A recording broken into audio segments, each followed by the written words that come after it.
때는 힘들더라도 열심히 씨를 뿌리는 그런 때입니다. 근데 이제 구체적으로 어떤 씨를 뿌려야 할까 기도하는 가운데에 이 말씀을 하나님이 주셨습니다. 그래서 결론부터 말씀을 드린다면 이 선한 일을 준비하고 선한 일을 이렇게 위해서 자기가 여러 가지 준비하고 또 살아가면서 그 어떤 형태든지 악한 일이 아니라 선한 일을 위해서 열심을 내는 그러한 그 선한 일에 씨를 뿌리는 그런 청년들 그리고 성도님들 저와 여러분 모두가 되시기를 간절히 소망합니다. 그래서 오늘 이제 말씀 가운데 14절에 그 말씀이 나와 있는데 우리가 14절 말씀 같이 한번 읽어보겠습니다. 그가 우리를 대신하여 자신을 주심은 모든 불법에서 우리를 속량하시고 우리를 깨끗하게 하사 선한 일을 열심히 하는 자기 백성이 되게 하려 하시니라. 선한 일을 열심히 하는 자기 백성. 그러니까 청년들뿐만 아니라 우리 모두가 항상 선한 일에 열심을 내는 사람들이 되어야 한다 하는 그런 말씀이죠. 제가 최근에 그 영웅이라는 뮤지컬 영화를 이렇게 봤습니다. 인터넷을 통해서 봤는데 그 주인공은 안중근 의사입니다. 그래서 우리가 잘 아는 것처럼 안중근 의사가 나이 한 31살쯤 되나 그때쯤 당시에 가장 실력이 힘이 있던 일본의 이토 히로부미를 저격을 해서 사살을 했던 그러한 일이 있었죠. 그리고 그걸로 인해서 안중근은 사형을 당했던 것이죠. 나이가 이제 청년이에요. 31살. 그래서 과연 안중근은 어떤 생각을 가지고 그런 일을 했을까? 이제 영화는 뮤지컬이라 노래가 많이 나오고 하는데 그게 스토리 속에 그래서 참 감동이 되더라고요. 저렇게 나라를 위해서 자기 한 목숨을 바칠 수 있을까? 이게 결코 쉬운 일이 아닙니다, 여러분. 나라를 위해서, 남을 위해서 산다는 게 그렇게 쉽지가 않습니다. 그와 대조적인 사람들이 한두 명이 아닙니다. 그래서 제가 친일파의 리스트를 보니까 거기 나와 있는 것만 해도 한 1000명가량 되지만 더 많은 굉장히 많은 사람들이 나중에 변절을 많이 했는데 그 많은 사람들은 자기를 위해서 자기 후손 자녀들을 위해서 나라를 팔고 또 배신하고 했던 것이죠. 그런 와중에 그렇게 조국을 위해서 자기 목숨을 이렇게 바친 그런 사람들이 참 귀한 사람들인 것이죠, 여러분. 저는 그런 생각을 해봐요. 그때 그분들이 그렇게 희생을 했기 때문에 우리가 지금 이렇게 독립된 조국에서 자유와 이런 걸 우리가 누리고 있지 않습니까? 만약 그런 일이 없었다면 지금도 아마 일본의 식민지로 우리는 고통 속에 다 빼앗기고 그렇게 살아갔을 것입니다. 그런데 바로 그러한 분들의 그 희생 때문에 우리가 이렇게 있는 거죠. 그래서 참 귀한 것이다 하는 생각을 하게 됩니다.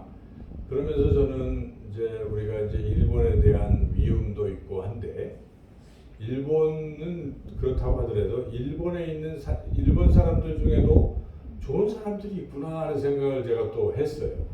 그래서 후세라는 분인데요. 이 후세라는 분은 젊을 때부터 그는 이런 꿈을 꾼 것입니다. 그는 톨스토이의 어떤 그런 사상, 톨스토이도 이렇게 다른 인류애를 바탕으로 그런 생각을 했던 사람이라 러시아가 이렇게 다른 나라를 하는 것을 자기 조국이 그러는 걸 좋지 않게 생각했던 그런 사람이죠, 톨스토이. 근데 그 영향을 받아서 또 묵자라는 동양의 그 사상 이런 겸해설, 그러니까 모든 사람을 사랑해야 된다 하는 이런 생각들 가지고 이 후세라는 사람도 젊은 시절에 그런 생각을 한 것입니다. 사람은 평등해야 되고 나라도 평등해야 된다. 그런데 그 시절에 그 젊은 때에 이 일본이 이 자꾸 제국주의가 여러 나라를 자꾸 막 이렇게 정복하려고 하고 하면서 끝내 대한민국 우리나라를 합병하는 그것을 보면서 극렬히 반대하고 그렇게 하다가 본인이 이제 뭐 유수한 대학을 나오고 변호사 이런 거 하면서도 그런 상황 속에서 굉장히 박해를 받고 감옥에도 투옥되고 나중에는 변호사도 박탈되고 하는 이런 고초를 겪더라고요. 근데 그분이 나온 일본의 소위 명문대학을 나오고 굉장히 똑똑한 사람인데 그 생각을 그는 그렇게 했기 때문에 그런 고통 속으로 살았던 거예요. 그의 인생이. 예.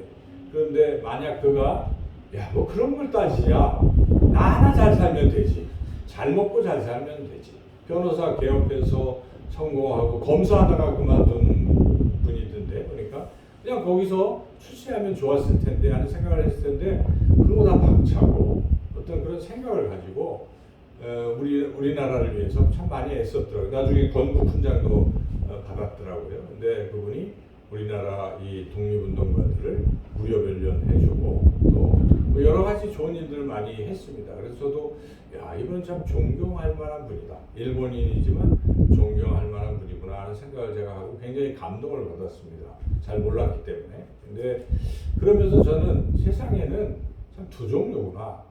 대부분의 많은 사람들은 자기만을 위해서, 자기 가족만을 위해서 살아가고 있지만 그래도 어떤 사람들은 남들을 위해서 또 공동체를 위해서 희생하고 하는 그런 사람들도 있구나 하는 생각을 하게 됩니다.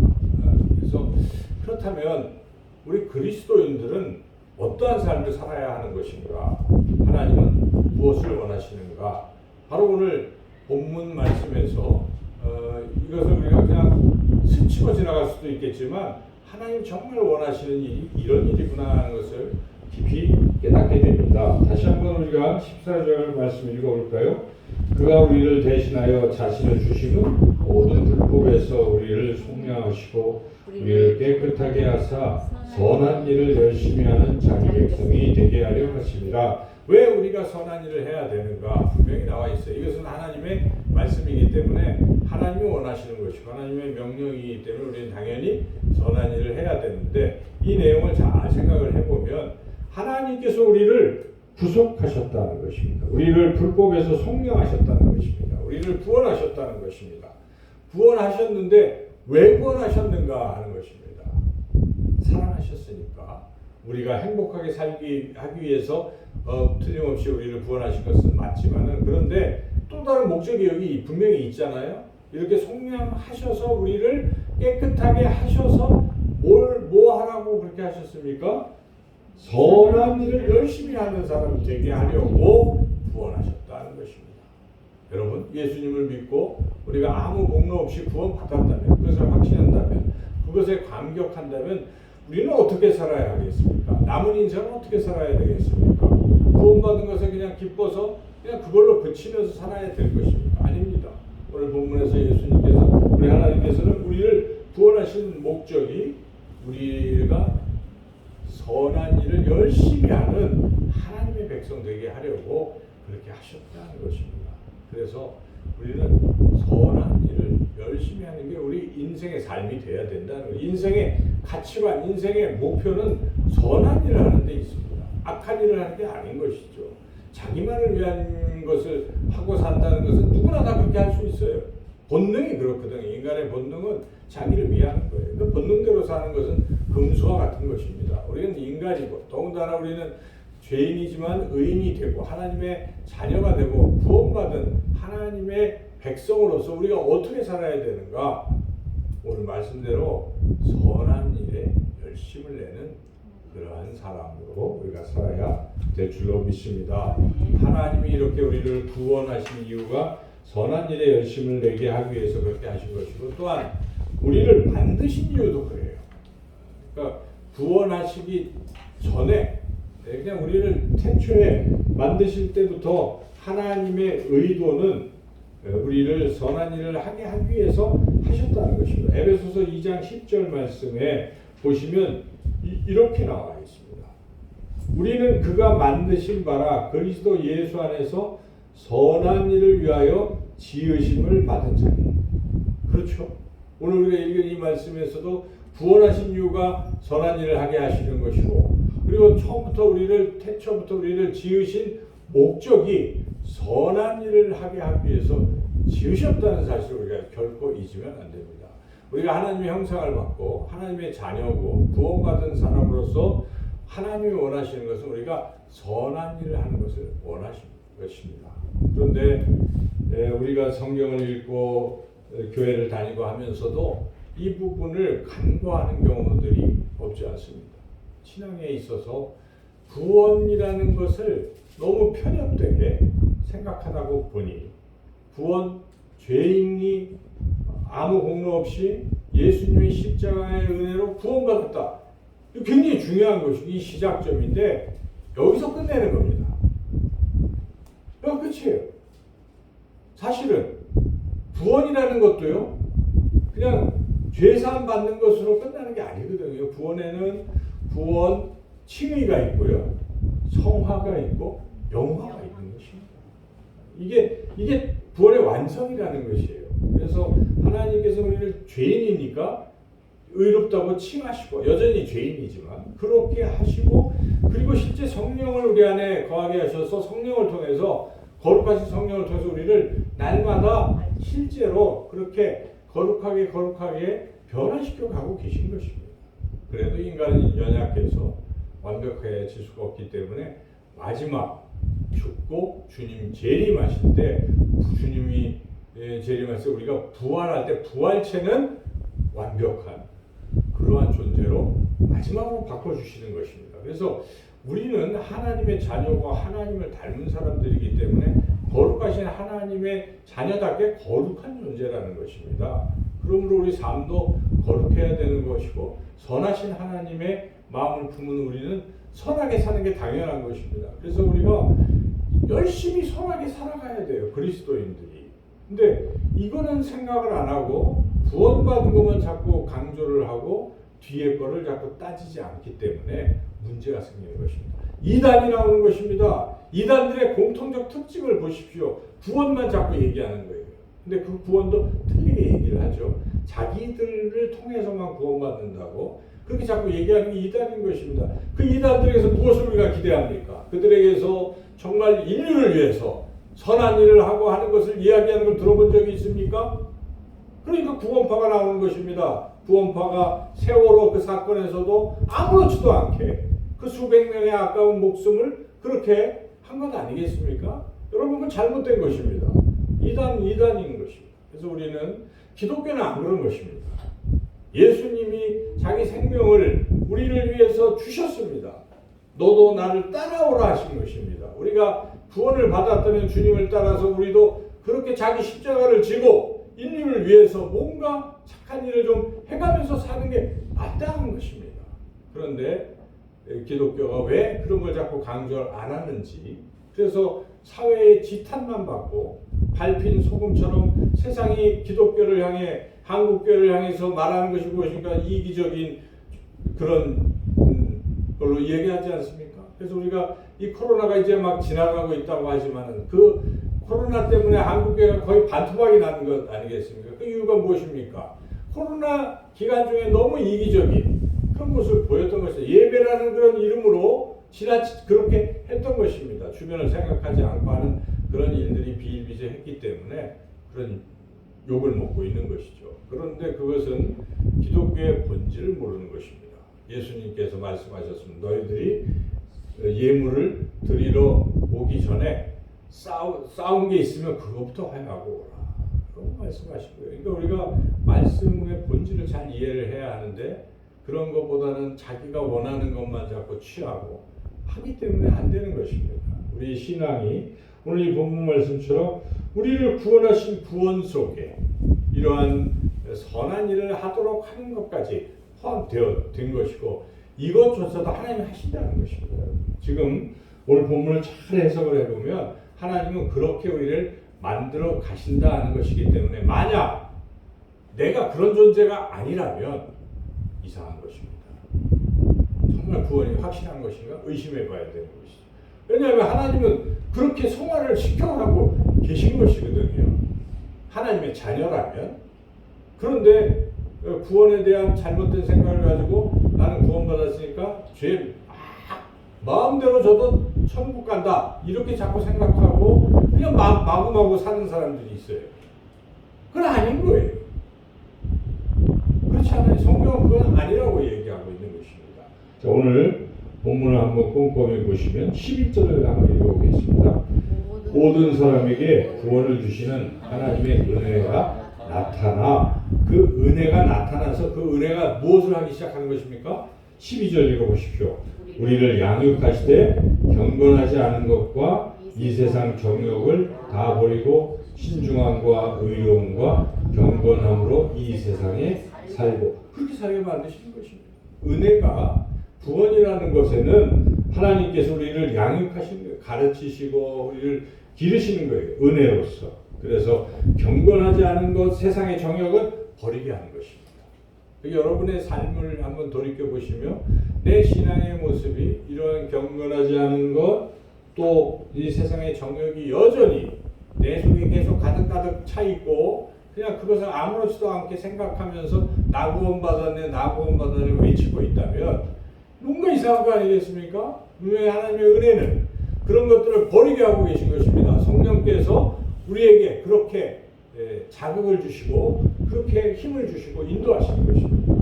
그러므로 우리는 늘 우리의 삶이 성령의 인도하심 따라 이런 모습으로 가고 있는지를 점검해 볼 필요가 있고 그렇게 가도록 우리가 정말 소망하고 하나님 내 속에 있는 경건하지 않는 것들 세상의 정욕들은 다 버리게 해주십시오.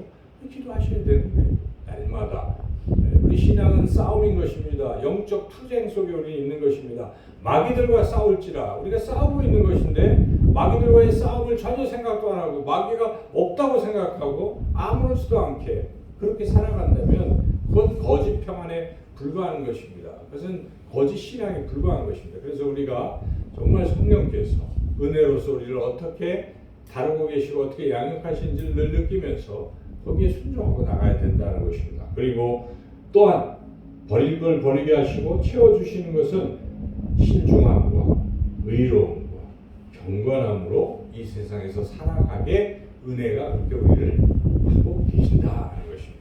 여러분들이 신앙을 점검해 보셔야 아, 나는 어떻게 살고 있는 것인가? 내 안에서 성령께서 나를 이렇게 인도하고 계시고 나는 여기 성령을 따라 살아가고 있는 것인지 나는 이런 걸 아무것도 생각도 안 하고 구원받았네 하고 아무 생각도 없이 그냥 내 원하는 대로 마구 살고 있는 것인지 이걸 점검해 봐야 된다는 것이고 그리고 은혜는 또 우리에게 중요한 걸 또 주십니다. 13절에 나와 있습니다. 13절을 읽어보겠습니다. 복스러운 소망과 우리의 크신 하나님 구주 예수 그리스도의 영광이 나타나심을 기다리게 하셨습니다. 이것은 이제 긴데 이 소망 이런 게 뭐냐면 예수님이 영광 중에 다시 나타나시는 것, 재림을 말하는 것이죠. 그러니까 주님 다시 오신다는 것이죠. 그것을 기다리고 하는 이런 마음을 은혜가 준다는 것입니다. 하나님의 은혜는 우리 안에서 우리가 정말 예수님을 사모하게 하시고 주님 다시 오시는 것을 소망하게 하는 거예요. 그래서 초대교회 사람들은 마라나타, 주 예수여 오시옵소서 이런 간절한 소망을 가지고 있지 않습니까? 우리가 혹시 세상이 너무 좋아서 예수님 오시는 것보다 세상이 좋아. 그래서 예수님의 오심을 별로 소망하지 않고 살아가고 있는 것은 아닌가. 주님 다시 오시옵소서 그런 간절한 기대와 소망을 가지고 우리가 살아갈 필요가 있다는 것입니다.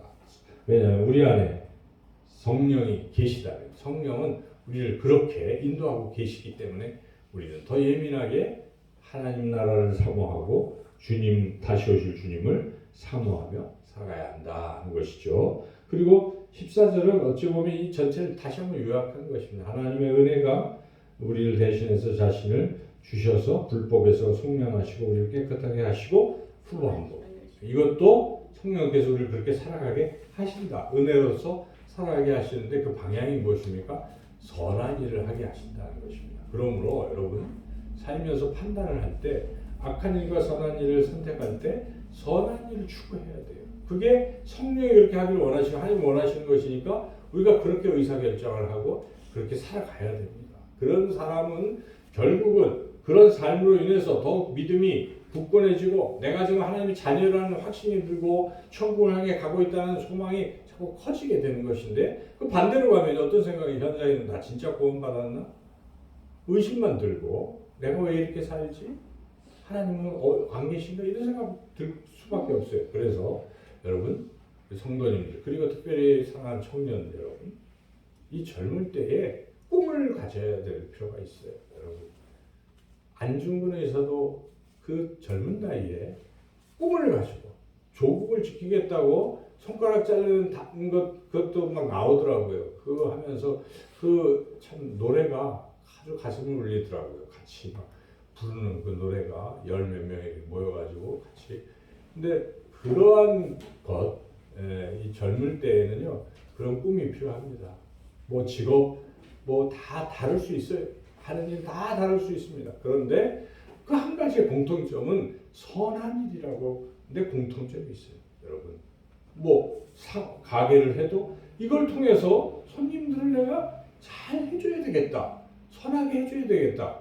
이런 마음을 먹으면 선한 일이에요. 근데 손님들을 뭐 이용을 해서 내가 돈만 벌어야 되겠다. 부정식품 뭐 이런 마음을 먹게 되면 벌써 이건 다른 거예요.